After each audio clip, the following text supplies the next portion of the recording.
petrolero, a Fluvio Ruiz. Con el gusto de saludarte, Fluvio. Bueno, pues hay gasolinazos, se están dando gasolinazos, que por cierto me llama mucho la atención cómo las autoridades le mueven ahí a la narrativa y juegan con las frases, no es un reajuste, es un desliz. En tiempos de Calderón recuerdo la palabra desliz de los precios, pero al final de cuentas pues ahí se está moviendo la gasolina. Este gobierno, Fluvio, ya para pasarte la palabra, pues hubo algunos acuerdos con los gasolineros para evitar que el precio se disparara. Me parece que ha llegado a un acuerdo, pero quienes daban más barato pues aprovecharon para subirlo, ¿no? Fluvio, con el gusto de saludarte. Muchas gracias, mi querido Gabriel. Es como siempre un placer poder platicar contigo sobre un tema que evidentemente es muy complejo, que tiene muchas aristas, que va evolucionando conforme lo van haciendo también las condiciones, ¿no? Yo veía, por ejemplo, algunas cifras. Pues sí, si tomas desde 2019 el valor del huachicol físico, porque ahorita creo que vale la pena hacer la distinción entre el huachicol físico y el huachicol fiscal, ¿no? Y ahorita digamos la diferencia, pero para terminar la idea inicial, yo te diría que si lo compararas con 2018, estamos un orden de magnitud abajo. El pico del huachicol, tanto en términos de volumen como de manera natural, como consecuencia del precio o de las pérdidas, tanto para Pemex como para el Estado, como para los gasolineros que trabajan correctamente, era 10 veces mayor. Recordemos que hubo un ataque frontal a inicios de la administración anterior, varias complicaciones en términos de desabasto y demás, y lo que hemos estado viendo en esta parte, que es el huachicol físico, es decir, el robo como tal del combustible producido por petróleos mexicanos, es ciertamente una duplicación tanto el volumen, por lo tanto del valor, pero que sigue estando, insisto, muy por debajo de lo que llegó a estar en 2018, que ahí sí eran valores de más de 80,000 barriles, por ejemplo. Entonces, esa es una parte, pero sí vale la pena hacer la diferencia para ir entendiendo este fenómeno. El huachicol físico, decíamos, es este hurto, tiene sus consecuencias de sustraer de manera con complicidades internas, vía picar, como se dice coloquialmente, los ductos de transporte, en fin, y ahí se extrae el volumen que se coloca en el mercado ilegal.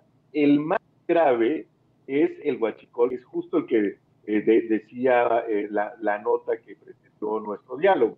Es decir, el simular que se transportan lubricantes, combustibles, en fin, una serie de productos que o de plano no tienen un IEPS cargado de impuesto especial sobre productos y servicios, o tienen un valor inferior de este impuesto frente al que tienen los combustibles. Este sería el más grave, porque este es el que implica este volumen del que hablaba el dirigente gasolinero de Puebla, está relacionado sobre todo con este huachicol. Es decir, si pensamos, por ejemplo, en el caso de las gasolinas, donde el consumo diario del país ronda los 750,000 barriles diarios, pues vemos que la tercera parte pues son 200,000, 250,000 barriles, o sea, es muy superior, y además le pega a todo mundo, le pega por supuesto al Estado, porque eso es un volumen sobre el cual no se pagan impuestos, se paga una cantidad superior,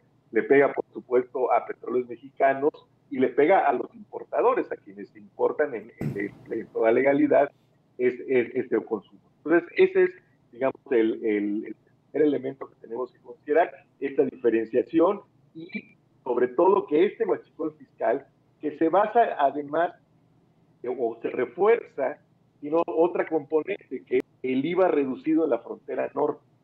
Recordemos que ahí el IVA bajó de 16 a 8 puntos, y eso también es un incentivo. De repente gasolina, que al principio va a Tijuana, pues termina en Colima o en Guadalajara, ¿no? Entonces, son esas las tres componentes, yo diría, para plantear un poco el marco general de este gravísimo.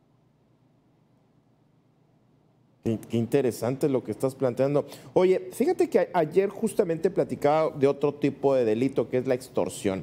Y déjame plantearte que lo hacía justo a la tarea del gobierno para atender la extorsión, ahora llevándola a la tarea de gobierno para combatir el huachicol. Este gobierno parece que está muy metido, digo, en términos mediáticos, por lo menos en decir estamos combatiendo el crimen, estamos deteniendo gente, asegurando narcolaboratorios y demás.